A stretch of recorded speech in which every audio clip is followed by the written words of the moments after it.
প্রভু, আমার শেষ ইচ্ছা, আমাকে 100 পুত্রের মা হওয়ার বর দিন। তথাস্তু। কিন্তু প্রভু, স্বামী ছাড়া 100 পুত্র কিভাবে হবে?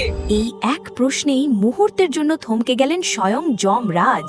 তিনি কল্পনাও করতে পারেননি একজন সাধারণ নারী এমন বুদ্ধি ও দৃঢ়তার মাধ্যমে মৃত্যুকেই পরাজিত করার পথ তৈরি করতে পারে। সত্যবান সাবিত্রীর কোলে প্রাণহীন হয়ে লুটিয়ে পড়লেন। ঠিক তখনই মহিষের পিঠে কালো বর্ণের যমরাজ আবির্ভূত হলেন। তিনি সত্যবানের দেহ থেকে আত্মাকে টেনে বের করে দড়িতে বেঁধে নিয়ে চলতে লাগলেন। কিন্তু সাবিত্রী থেমে রইলেন না। তিনি ছায়ার মতো মৃত্যুর পিছু পিছু হাঁটতে শুরু করলেন। যমরাজ ঘুরে বললেন, থেমে যা পাগলি, মৃতরা কখনো ফিরে আসে না, এটা মৃত্যুর পথ। কিন্তু সাবিত্রী শান্ত কণ্ঠে বললেন, যমরাজ, আমি তো আপনার সঙ্গে 7 কদম হেঁটেছি। শাস্ত্রে বলা আছে, যার সঙ্গে 7 কদম পথ হাঁটা হয় তার সঙ্গে মিত্রতা গড়ে ওঠে। তাই বন্ধুর মতোই আমি আপনার সঙ্গে চলছি। তুমি তো খুব বিদুষী, তোমার বুদ্ধি আমাকে আনন্দ দিয়েছে। চাইলে একটি বর চাইতে পারো।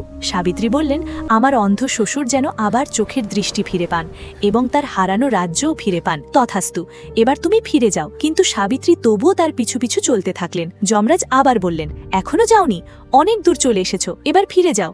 তখন সাবিত্রী আবার বলতে শুরু করলেন, সৎসঙ্গের মহিমা, সাধু সন্তদের গুরুত্ব এবং কিভাবে তাদের সঙ্গ মানুষের পাপকে দূর করে দেয়। তোমার কথা শুনে আমি খুব সন্তুষ্ট হয়েছি, আরেকটি বর চাইতে পারো।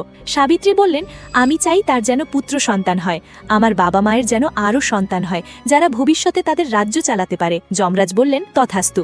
তারপর তিনি আবার এগিয়ে যেতে লাগলেন, কিন্তু সাবিত্রী এখনও তার পিছু ছাড়লেন না। কিছু দূর গিয়ে যমরাজ বললেন, এবার তো যথেষ্ট হয়েছে, তোমাকে 2টি বর দিয়েছি, এখন ফিরে যাও। তখন সাবিত্রী আবার ধর্মের কথা বলতে শুরু করলেন, কি সত্য, কি অসত্য, কে প্রকৃত বন্ধু, কে মিথ্যে বন্ধু, মানুষের জীবনে ধর্মের গুরুত্ব কতটা। তার কথা শুনে যমরাজ আবার মুগ্ধ হয়ে গেলেন।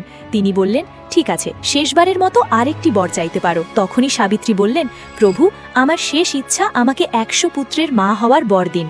যমরাজ এক মুহূর্ত না ভেবে বলে ফেললেন, তথাস্তু।